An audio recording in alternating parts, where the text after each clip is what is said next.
Most people who try to become fluent in English fail for various reasons. So, here are 5 reasons why they most likely failed and what you can do to make sure you can avoid becoming a failure like them. The first reason is they overstudy.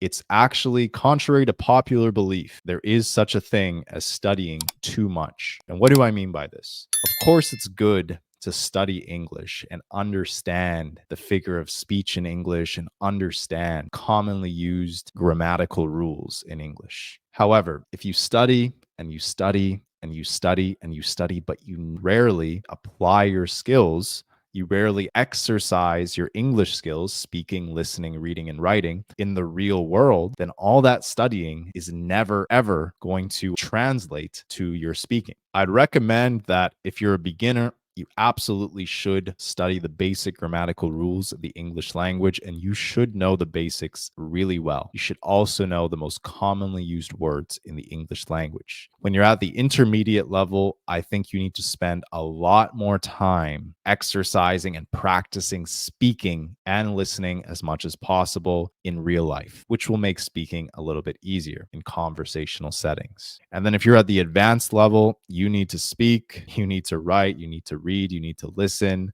Forget about the super advanced grammatical rules. Even native English speakers, such as myself, we do not follow every single grammatical rule in our language. So I would not waste my time getting too bogged down in the advanced grammatical rules of English unless you're trying to be a professor or a teacher, or if you're trying to be a linguistics professional. Otherwise, don't worry about it.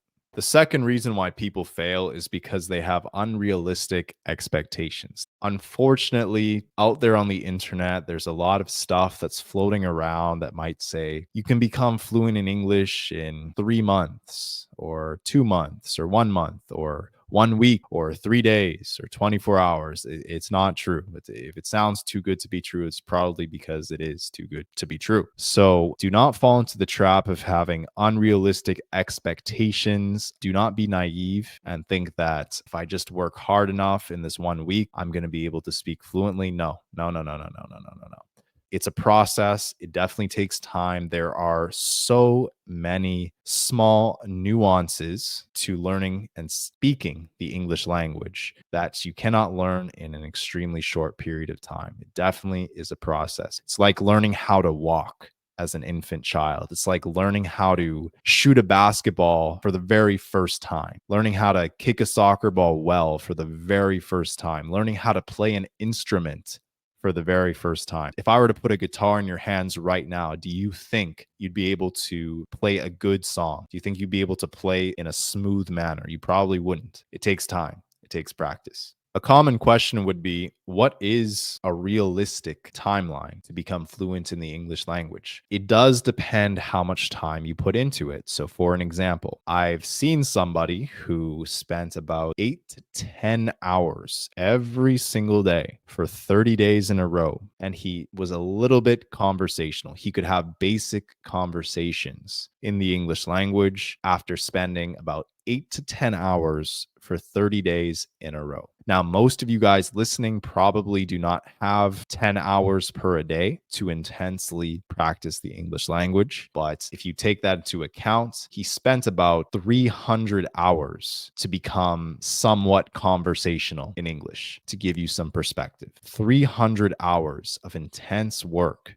of good work, efficient practice to become conversational to the point where you could have basic conversations. So keep all that in mind. And of course, different people learn in different ways. So take that into account as well. Now, the third reason why most people fail is due to impatience, which is also tied to having unrealistic expectations. But some people just lack patience. They want it now. They need to learn English soon. Maybe they want to move from their country to an English-speaking country. Maybe they need it to get into a certain university. They need it to get into a certain job field, a certain industry. I understand. I absolutely understand. But you will need patience. You will need discipline. You are not going to see results overnight. And I absolutely believe this is one of the biggest reasons why people fail, because they practice. They do what they were instructed to do. They work hard. They study their grammar. They practice their reading, listening, reading, and writing. They do it all for about a month and they see very little or no results. And then they do it for 2 months. They don't see a lot of progress. And then they do it for 3 months and they see just a little bit of progress and they just get impatient. They say, everything I'm doing is not working. Well, it's not supposed to work that quickly. It's supposed to take a lot of time. So do not get discouraged if you cannot fluently have conversations or if you cannot understand native English speakers in a very short period of time. I would honestly be very proud of you if you were able to be conversational in 1 year. If you were able to have conversations with native speakers comfortably in 1 year, I think that is phenomenal. I think you did a very, very good job with your learning if you can get to that point from scratch. I say all that to say,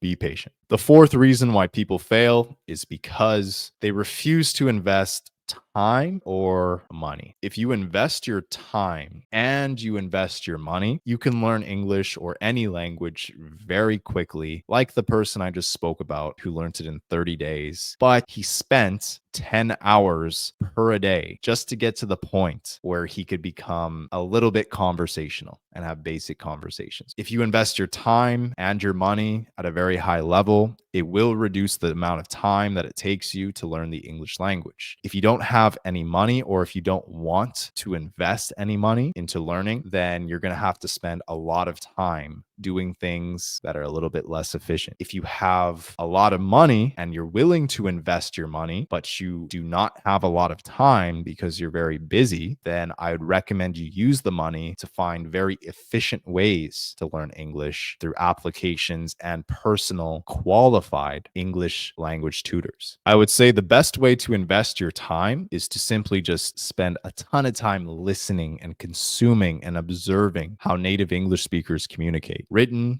and spoken. And then I would also invest your time to just getting a ton and a ton of repetitions just speaking. You can have conversations with yourself for free and just speak, express your thoughts, express your opinions, study the grammar, figure out how to put a sentence together properly. I would just dive deep and very deep if you have a lot of time. You could easily cover all of the English skills with 8 hours a day or 10 hours a day or even 4 to 6 hours a day. Now, if you don't have a lot of time, but you have a little bit of money to invest, I would definitely recommend getting a qualified language tutor, particularly in English. They will be able to point you in the right direction and very clearly show you for your personal situation how long it will take you to become fluent in English and exactly what you need to do each and every day. They will completely hold your hand through the whole process and they will show you the most efficient way to do it step by step. So I definitely recommend investing a little bit of money if you can into a qualified English tutor who has a history of successfully making people fluent in English. It's totally okay to seek help. If you're really having a hard time finding an English tutor who you want to work with, there are also applications that can help you as well and make the process a lot quicker and a lot more efficient that cost little to no money as well. And I actually have a list of the resources that I would personally recommend. All of them have free versions. Some of them have some paid versions, so you can check that out. I'll put the link somewhere in the description or the pinned comment below. And the fifth reason why people fail to learn English is simply just because of laziness. They're just lazy. They're not willing to put in the work. And I think that this laziness comes from not having a clear purpose or a clear reason why they need or want to learn the English language. If you don't really know where you're going, it's going to be hard to get there. If you don't have a strong purpose for learning the English language, that will definitely hold you back. And that is definitely a reason why I see so many people fail. They just want to learn English out of vanity. They think it'll be cool to learn English. I'll be the cool kid at school if I can speak fluently in English. But no, if you really want to learn it, you're probably going to need a strong reason why. Maybe because you want to move to an English speaking country. Maybe because you want to get a job that requires you to be fluent in English. I think stronger reasons take the action and take the steps that are required